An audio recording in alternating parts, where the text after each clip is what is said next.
guys, kami dari kelompok 6 akan membuat podcast yang kami beri judul Menghadapi krisis moral, peran pendidikan dalam menanamkan etika.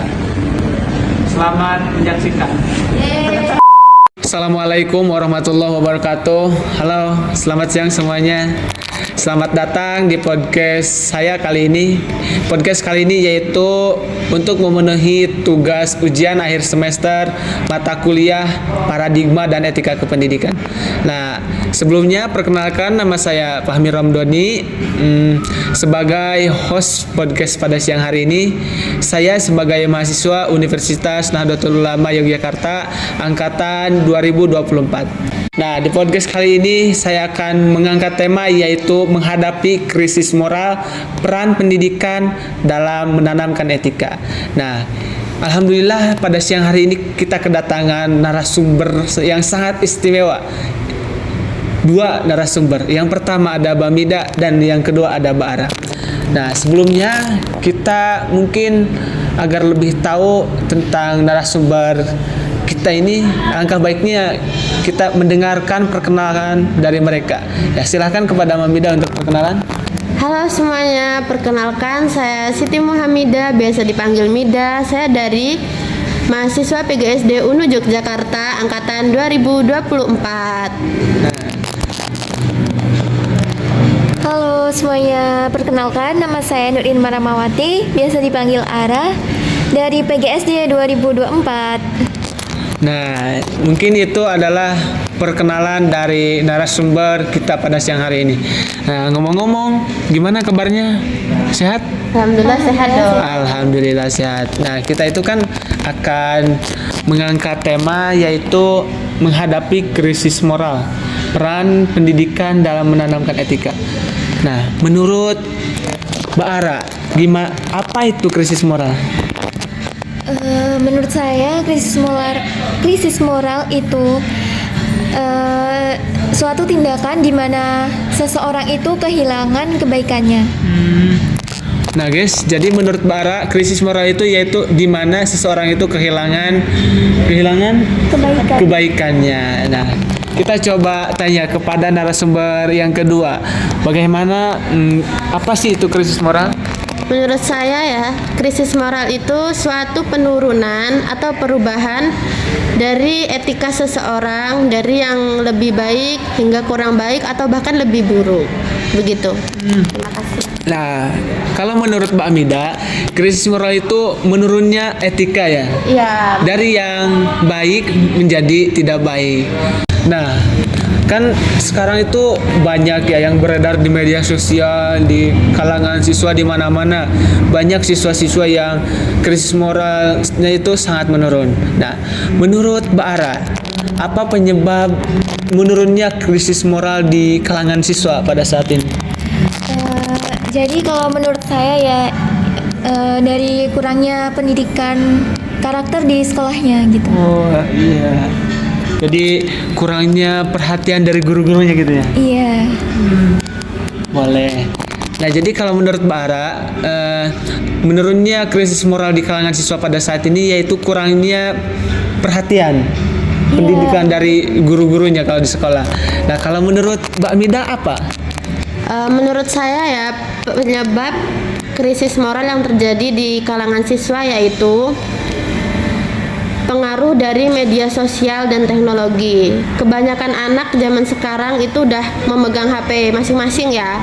Nah, jadi mereka itu kurangnya kesadaran untuk menyaring informasi dari TikTok, Instagram, ataupun dari sumber-sumber lainnya yang banyak berdampak buruk bagi diri mereka. Jadi mereka mengikuti tren-tren yang kurang baik dan itu menyebabkan kurangnya etika dalam kehidupan mereka. Dan selain itu terdapat banyak pengaruh era globalisasi dan budaya-budaya asing sehingga mereka kehilangan jati diri sebagai anak Indonesia ataupun anak bangsa. Dan yang terakhir menurut saya yaitu tentang krisis spiritual. Nah, banyak dari anak sekarang itu mereka lebih menyepelekan spiritualnya, seperti kalau Islam ya mereka harus sholat, ngaji, itu mereka lebih ke menyepelekan kayak ditunda-tunda seperti itu. Nah, jadi menurut Mbak Mida, turunnya krisis moral di kalangan siswa saat ini yaitu kurangnya perhatian dari orang tua. Jadi mengakibatkan anak itu terpengaruh oleh era globalisasi dan oleh budaya asing. Nah, mungkin itu adalah pendapat dari narasumber kita pada siang hari ini. Nah, menurut Mbak Ara nih, bagaimana sih peran orang tua dalam membentuk moral anak pada era digital saat ini? Kalau menurut saya ya, jadi orang tua itu harus bisa membagi waktunya untuk anak itu tuh main gadget tuh tidak terlalu lama begitu. Iya. Jadi orang tua itu harus mengajak anaknya bersosialisasi gitu. Iya. Misalkan orang tua itu sekali mengajak anaknya untuk Bermain. berolahraga atau bermain begitu. Gitu. Iya. Kalau menurut Mbak Bida bagaimana? Kalau menurut saya yaitu pentingnya komunikasi yang terbuka sehingga anak tersebut tuh bisa bercerita tentang apa yang dilakukannya sehari-hari terhadap orang tua. Maksudnya dia melakukan sesuatu seperti di sekolah, di rumah, ataupun di lingkungan tempat bermainnya.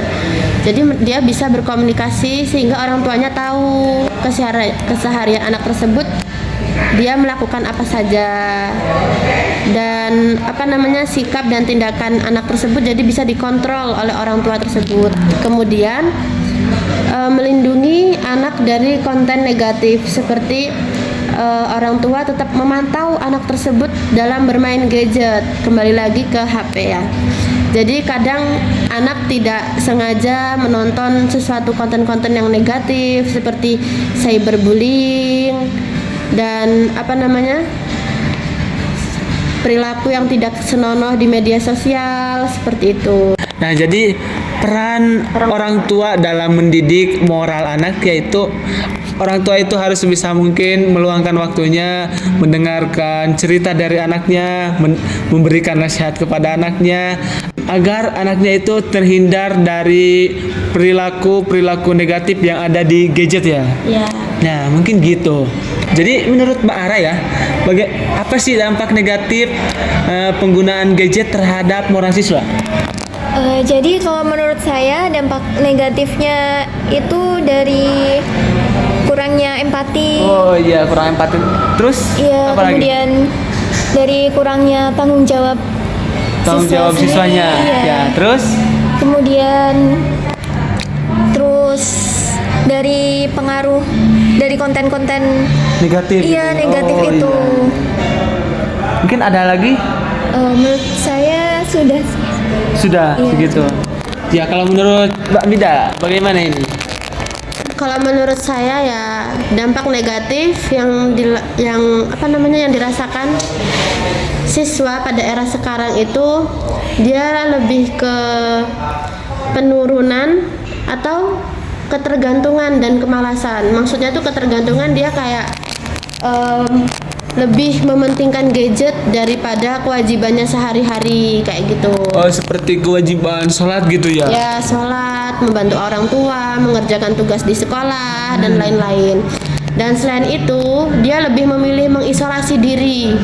Sehingga dia misalnya kalau bermain gadgetnya game ya, Iya. dia akan selalu berada di satu ruangan untuk fokus di gadget tersebut. Jadi dia lebih mengisolasi diri. Oh, jadi kebanyakan anak sekarang itu menyendiri, kayak introvert gitu ya? Tak mau bergaul dengan Ya, orang lain karena gitu? sudah terpaku oleh gadget tadi. Oh, keenakan ya? Iya. Oh, jadi kalau bahasanya itu udah kecanduan ya dengan gadget? Iya, seperti kecanduan. Nah, bagaimana peran orang tua agar anak itu tidak kecanduan dengan gadget? Peran orang tua adalah dia selalu melibatkan anak dalam setiap kegiatan. Sepertinya orang tua itu harus memantau terus anaknya jangan sampai longgar. Gimana? Jadi ketika anak tersebut kita perintahkan misalnya Nak, ini tolong disapu rumahnya misalnya, ya, kayak dibersihkan gitu. gitu ya.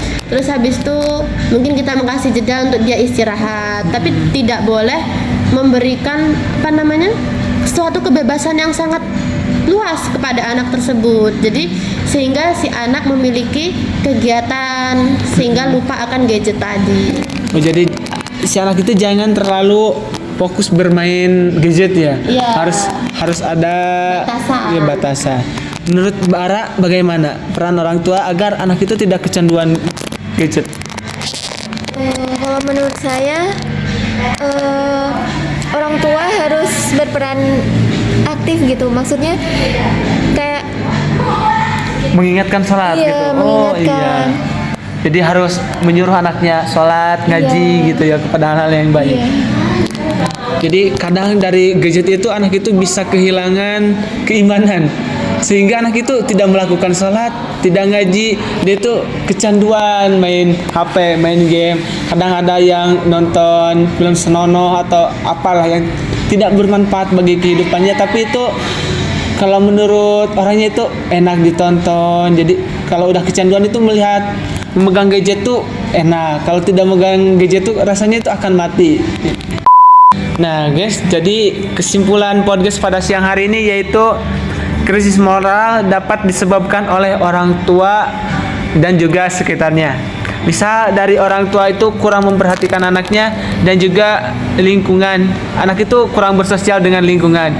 Dan juga bisa kurangnya pendidikan etika dalam lingkungan sekolah hingga anak lebih memilih berdiam dengan gadget. Pada intinya anak itu hanya butuh perhatian dari orang tua, guru, teman sekitarnya, dan juga lingkungannya. Mungkin sekian podcast kita pada siang hari ini. Kurang lebihnya mohon maaf. Akhirul kalam. Wassalamualaikum warahmatullahi wabarakatuh. See you next time.